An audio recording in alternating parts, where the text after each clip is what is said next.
Give me thy torch, boy. Yes, sir. Hence, and stand aloof. Yet put it out, for I would not be seen. Under yon yew tree lay thee all along, holding thine ear close to the hollow ground.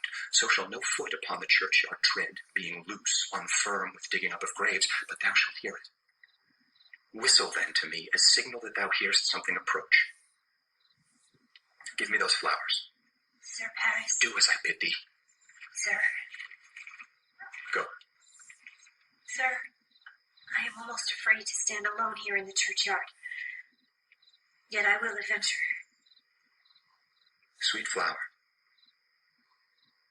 with flowers thy bridal bed I strew. O woe, thy canopy is dust and stones, which with sweet water nightly I will dew, or wanting that with tears distilled by moans. The obsequies that I for thee will keep, nightly shall be to strew thy grave and weep. The boy gives warning something doth approach.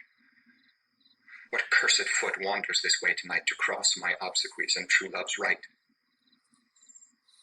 What with a torch? Muffle me, night, awhile. Give me that mattock and the wrenching iron, Balthazar. Sir. Hold. Take this letter. Early in the morning, see thou deliver it to my lord and father-in-law, Capulet. As you wish. Give me the light. Upon thy life I charge thee, whatever thou hearest or seest, stand all aloof, and do not interrupt me in my course. Why I descend into this bed of death is partly to behold my lady's face, but chiefly to take thence from her dead finger a precious ring, and a ring that I must use in dear employment. Therefore hence, begone. But if thou, jealous, dost return to pry in what thy father shall intend to do, by heaven, I will tear thee joint by joint, and strew this hungry churchyard with thy limbs. The time and my intents are savage wild, more fierce and more inexorable far than empty tigers or the roaring sea. I will be gone, sir, and not trouble you. So shalt thou show me friendship. Take thou my purse, live and be prosperous, and farewell, good fellow. My lord, for all this same, I'll hide me hereabout. His looks I fear, and his intents I doubt. Thou detestable maw, thou womb of death, gorged with the dearest morsel of the earth. Thus I enforce thy rotten jaws to open, and in despite I'll cram thee with more food.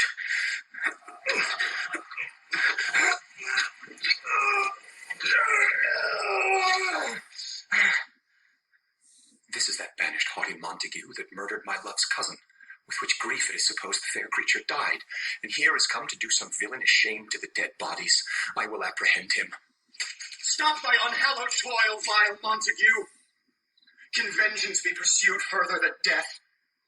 Condemned villain, I do apprehend thee here. Obey and go with me, for thou must die. I must indeed, and therefore came I hither. Good gentle youth, tempt not a desperate man. Fly hence and leave me. Think upon these gone, let them affright thee. I beseech thee, youth, put not another sin upon my head by urging me to fury. Oh, begone! By heaven, I love thee better than myself, for I come hither armed against myself. Stay not, begone. Live, and hereafter say, a madman's mercy bid thee run away. I do defy thy conjurations, and apprehend thee for a felon here. What, thou provoke me? Then have at thee, boy! Oh, Lord, they fight! I will go call the watch.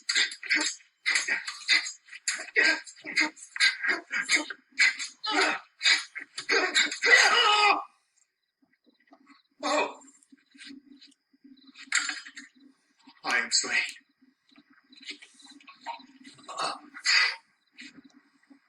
If thou be merciful, open the tomb. Lay me with Juliet.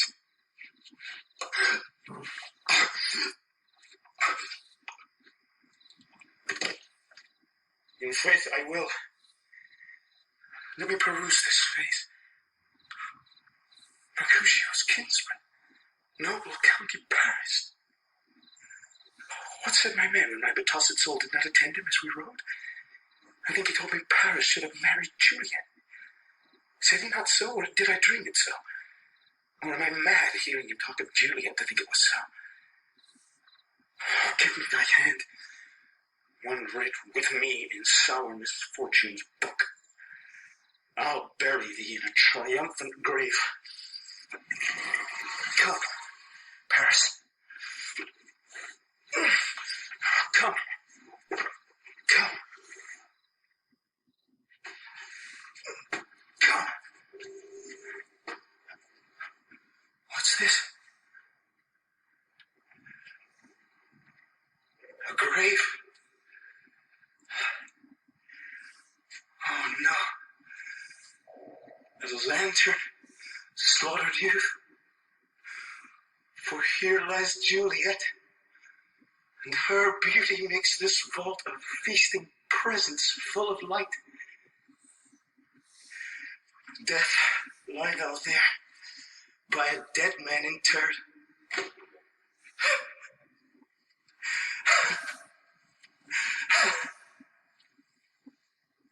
How oft when men are at the point of death have they been merry, which their keepers call a lightning before death.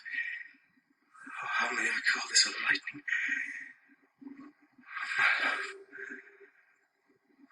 my wife, death that hath sucked the honey of thy breath hath had no power yet upon thy beauty. Thou art not conquered. Beauty's ensign yet is crimson in thy lips and in thy cheeks, and death's pale flag is not advanced there. Tybalt, liest thou there in thy bloody sheet? What more favour can I do to thee, than with that hand that cut thy youth in twain to sunder his that was thine enemy? Forgive me, cousin. Dear Juliet, why art thou yet so fair? Shall I believe that unsubstantial death is amorous, and that the lean, horrid monster keeps thee here in dark to be his paramour? For fear of that, I still will stay with thee, and never from this palace of dim night depart again. Here will I remain with the worms that are thy chambermaids. Here will I set up my everlasting rest, and shake the yoke of inauspicious stars from this world-wearied flesh. Eyes, look your last. Arms, take your last embrace.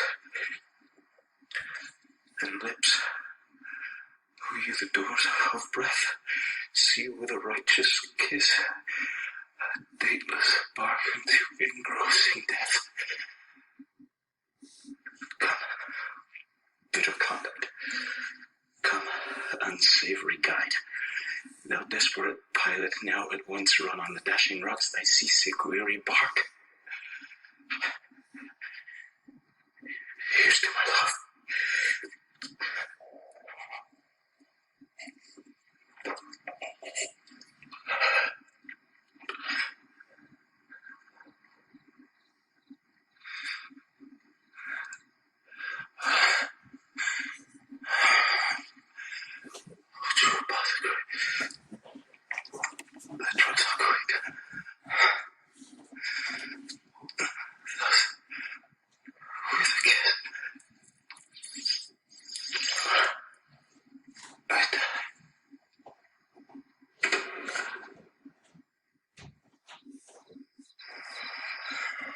St. Francis, be my speed. How oft tonight have my old feet stumbled at graves? Who's there? Here's one, a friend and one that knows you well. Bliss be upon you. Tell me, good my Balthazar, what torch is yon that vainly lends his light to Grubb's and eyeless skulls? As I discern, it burneth in the Capel's monument. It doth so, holy sir, and there's my master, one that you love. Who is it? Romeo. How long hath he been there? Full half an hour. Go with me to the vault. I dare not, sir. My master knows not, but I am gone hence, and fearfully did menace me with death if I did stay to look on his intents. Stay then, I'll go alone. Fear comes upon me. Oh, much I fear some ill, unthrifty thing. As I did sleep under this yew tree here, I dread my master in another fought, and that my master slew him. Romeo, alack, what blood is this which stains the stony entrance of this sepulchre? What mean these masterless and gory swords to lie discolored by this place of peace? I'll enter. Romeo? Romeo? Oh, pale. Who else? What perished too, and steeped in blood? Ah, what an unkind hour is guilty of this lamentable chance.